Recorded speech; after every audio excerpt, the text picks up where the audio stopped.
दोस्तों, कैसे मैंने अपनी गुफा को खुले आसमान के नीचे एक गांव के लड़के से खुदवाया था। दोस्तों, जब पति कुछ खास न कर पाए तो दूसरों से काम चलाना पड़ता है। और वैसे भी मुझे दूसरों से अपनी गुफा खुदवाने में काफ़ी मज़ा आता है।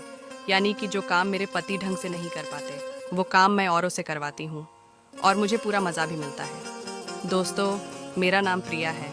मैं 24 साल की देशी पढ़ी लिखी औरत हूँ। पर 4 साल पहले मेरी शादी एक छोटे गांव में अनपढ़ रवि के साथ हुई। रवि मुझसे 10 साल बड़ा है। यह बात उस समय की है जब मेरी शादी को 2 साल हो चुके थे। मेरी खेती में मोहन पड़ोसी है, जो मेरे से 4 साल छोटा है, पर दिखने में बड़ा सांड है। मैं थोड़ी पतली हूँ, एकदम बारीक कमर और मोटी खाई वाली परी हूँ। दिखने में बड़ी कटीली माल लगती हूँ। मैं हमेशा साड़ी और लोकेट गले और छोटी आस्तीन का ब्लाउज पहनती हूँ, जिस कारण मेरा पेट और नाव और हाथ हमेशा खुले रहते हैं। ऊपर से पतले सामान के नाव से तो मेरे आमों के गोटे, जो एकदम काले अंगूर की तरह हैं, ऊपर से ही साफ दिखते हैं। इसलिए जो भी मुझे देखता है उसका औजार खड़ा हो जाता है।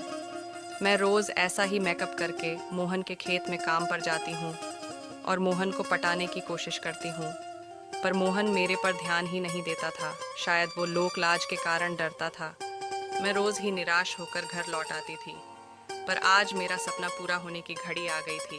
आज मोहन के बड़े भाई की शादी थी और मैं अपने पति रवि के साथ शादी में जाने वाली थी। इसलिए आज मैंने नेट की नई साड़ी और कट ब्लाउज पहना था, जिस कारण मैं मस्त लग रही थी। बारात वाला ट्रक पूरी तरह से भरा हुआ था।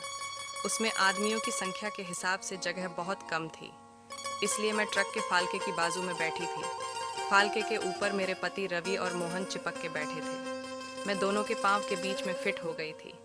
इस वक्त मुझे मालूम था कि मेरा पल्लू सरका हुआ था और मेरे आम ऊपर से ही एकदम साफ दिख रहे थे। तब भी मैंने अपने पल्लू को ठीक करने की कोशिश नहीं की। रास्ता थोड़ा खराब था, इसलिए जब भी ट्रक किसी गड्ढे में आने से हिलता तो मेरे आमों के काले गोटे तक सामान के बाहर निकल आते थे। पर दोस्तों, इससे भी कुछ फायदा नहीं हो रहा था, क्योंकि मोहन कुछ भी रिस्पॉन्स नहीं दे रहा था। जैसे तैसे इस हालत में ही हम सभी शादी वाले गांव पहुंच गए। फिर शादी में पूरा दिन निकल गया, पर मोहन ने मेरी खाई को हाथ तक नहीं लगाया, जबकि मैं उसके आसपास ही रही। दोस्तों, अब वक्त आ गया था मेरे सपने पूरे होने का। रात हो गई थी और शादी भी हो चुकी थी। हम सभी वापस अपने गांव जाने के लिए निकल पड़े थे। इस बार मेरे पति रवि मोहन से दूर बैठे थे और मोहन फालके पे बैठा था। मैं जानबूझकर मोहन के पांव के पास बैठ गई थी और ट्रक के चलने का इंतजार कर रही थी। कुछ देर बाद ट्रक चल पड़ा था। रात के 10 बजे थे। हमारे गांव तक 250 किलोमीटर सफ़र लंबा था। इसमें पूरी रात लगने वाली थी। कुछ ही देर में ट्रक में पूरा अंधेरा हो गया था। किसी को कुछ नहीं दिख रहा था। चूंकि सब लोग थके हुए थे, सो सोने लगे थे।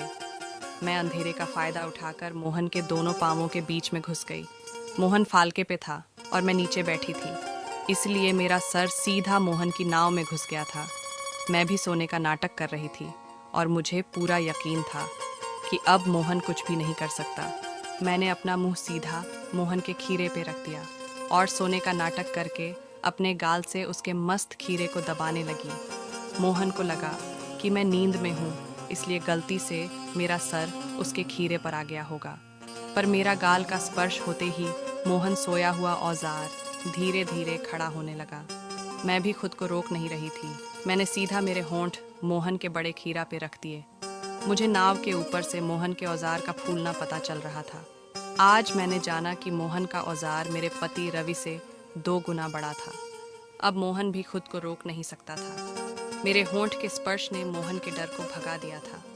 मोहन ने अंधेरे का फायदा उठाकर धीरे धीरे पांव निकालकर सीधा मेरी नाव पर रख दिया और साड़ी के ऊपर से अंगूठा चलाते हुए धीरे धीरे मेरी गुफा पर रगड़ने लगा। अब मैं समझ गई थी कि मोहन भी गर्म हो गया है। मैं इस मौके को छोड़ने वाली नहीं थी। अब मैंने सीधा मोहन का पांव पकड़कर सीधा अपनी गुफा पे दबा दिया। इससे मोहन समझ गया था कि मैं सब जानबूझकर कर रही हूँ। मोहन ने बिंदास साड़ी के साथ पूरा अंगूठा मेरी गुफा में डाल दिया। क्या बताऊं दोस्तों, मैं बहुत गर्म हो गई थी। मुझे बहुत मज़ा आ रहा था। फिर मैंने अपनी साड़ी का पल्लू मोहन की नाव पे डाल दिया ताकि किसी को पता ना चले, और मैंने सीधा मोहन की ऐप खोलकर उसका 9 इंच का लंबा औजार बाहर निकाल लिया। ट्रक में पूरा अंधेरा हुआ था। किसी को कुछ पता नहीं चल रहा था। मैं औजार को हिला रही थी अब मोहन ने बेधड़क मेरी गुफा से अंगूठा निकालकर मेरी नाव पर लगा दिया और नाव के छेद को रगड़ने लगा। मुझे बहुत मज़ा आने लगा था। मोहन ने सीधा मेरा सर अपने औजार पे दबा दिया। मुझे बहुत डर भी लग रहा था कि कोई देख ना ले, पर उसका बड़ा औजार को देखकर मैं खुद को रोक नहीं सकती थी। मैंने सीधा पल्लू के अंदर सर डाल के खीरे का टोपा मुंह में ले लिया। मोहन को अपने खीरे पर मेरे मुंह के एहसास ने गर्म कर दिया और उसने ज़ोर से मेरा सर दबाकर अपना पूरा खीरा मेरे मुंह में फेल दिया। उसका मूसल मेरे गले तक घुस गया था और मैं ज़ोर से खीरा चूसने लगी।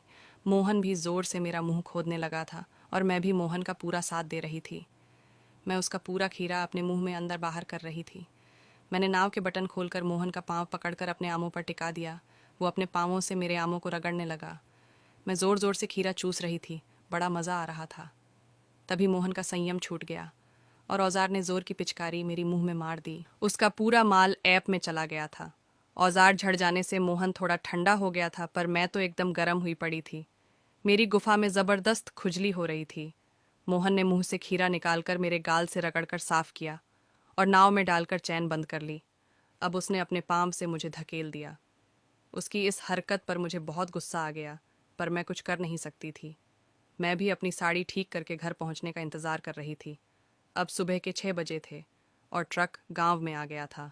दिन निकल आया था और मोहन मुझसे आंखें नहीं मिला रहा था। वो शर्मा रहा था, पर मैंने सबकी नज़र बचा के मुस्कुरा के मोहन को आंख मार दी। मोहन डरता हुआ हल्के से मुस्कुराता हुआ निकल गया।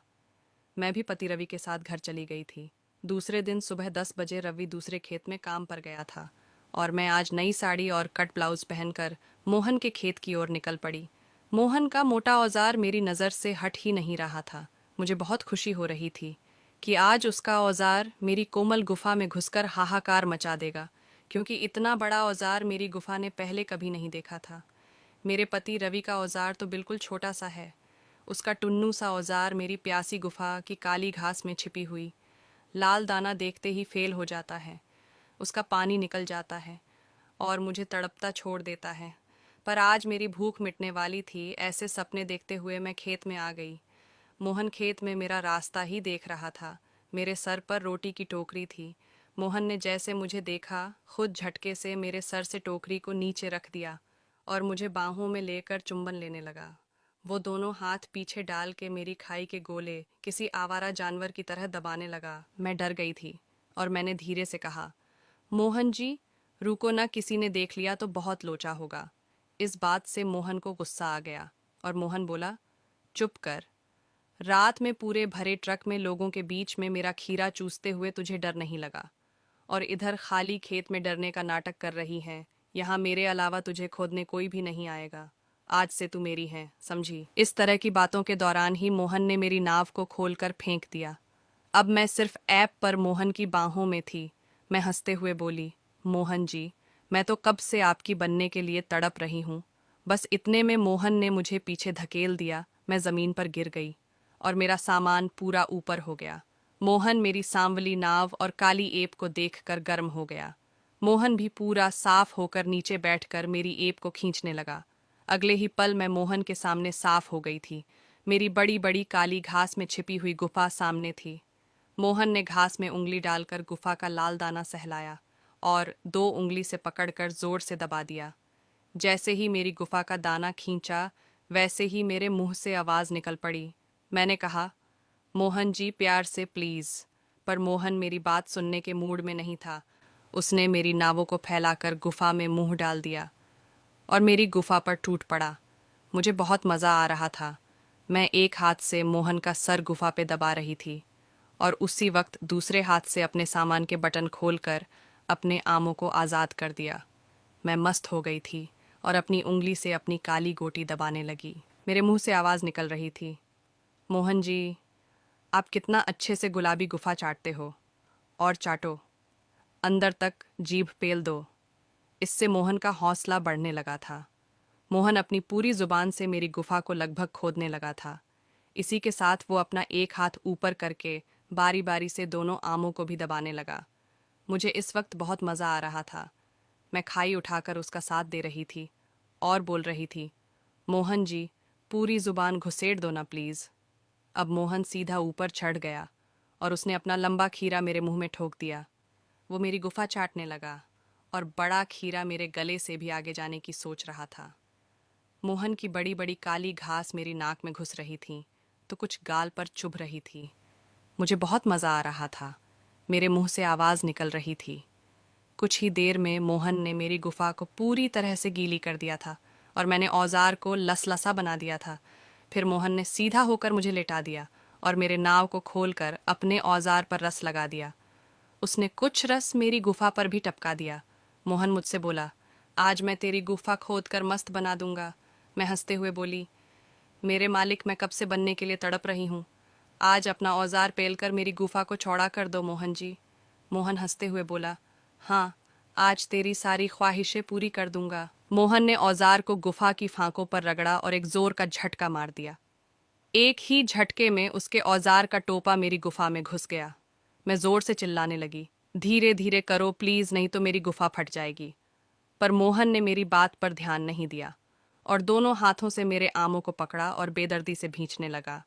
इसी के साथ मोहन ने जब दूसरा झटका लगाया तब उसका पूरा औजार मेरी गुफा में घुस गया। मैं जोर से चिल्लाने लगी, मालिक धीरे धीरे करो प्लीज। मर गई। मोहन मेरी बात पर बिल्कुल भी ध्यान नहीं दे रहा था और जोर जोर से औजार को झटका लगाकर मेरी गुफा फाड़ने में लगा हुआ था। 8-10 धक्कों के बाद मुझे भी बहुत मजा आने लगा था और मैं भी खाई उठा उठा के उसका पूरा औजार अंदर बाहर करने लगी थी। अब मैं बोले जा रही थी, मोहन जी आज अपनी रानी की गुफा की वाट लगा दो। मेरी बात सुनकर मोहन का हौसला बढ़ रहा था और जोर से झटके देकर पूरा मजा देने लगा। मोहन मेरे आमों पर झुककर मेरे शहद से भरे लवों पे अपने लव रखकर चूसने लगा। उसने मेरे मुंह में रस गिरा दिया और अपनी जुबान घुसेड़कर अंदर खलबली मचाने लगा। उसकी जीभ घुसी तो मेरे मुंह में थी, लेकिन मुझे नीचे गुफा में बहुत मज़ा आ रहा था। नीचे वो अपने मोटे काले औजार से मेरी गुफा खोद रहा था और ऊपर मेरा मुंह को उसकी जुबान खोदने लगी थी। मैंने मोहन को बाहों में लिया था और मोहन मुझे खोद रहा था। मैं पूरा मज़ा ले रही थी। मेरी गुफा पूरी लाल हो गई थी। इसी तरह मोहन ने बिना रुके 15 मिनट तक हचक कर खोदा और जोर की गर्मागर्म औजार की पिचकारी मेरी गुफा में मार दी। उसकी गर्म धार मेरी गुफा में घुसते ही मेरी 8 साल की प्यासी गुफा एकदम से तृप्त हो गई थी। मैंने मोहन को नावों में जकड़ लिया था। 2 मिनट के बाद मोहन ने औजार को निकाल लिया। अब उसने मेरे आमों पर बैठकर खीरा लव्वों पे रख दिया और बोला, ले प्रिया भाभी, खीरा चाट कर जल्दी साफ कर, मुझे घर जाना है। मैं अपनी जुबान निकालकर उसका खीरा मज़े से चाटने लगी। फिर मोहन ने प्यार से गाल पर थप्पड़ मार के कहा, सुन, आज से तू मेरी है, समझी। मैंने भी सर हिलाकर हाँ कर दिया। फिर मोहन काम पे निकल गया और मैं भी घर चली गई। तो दोस्तों, ये थी मेरी स्टोरी।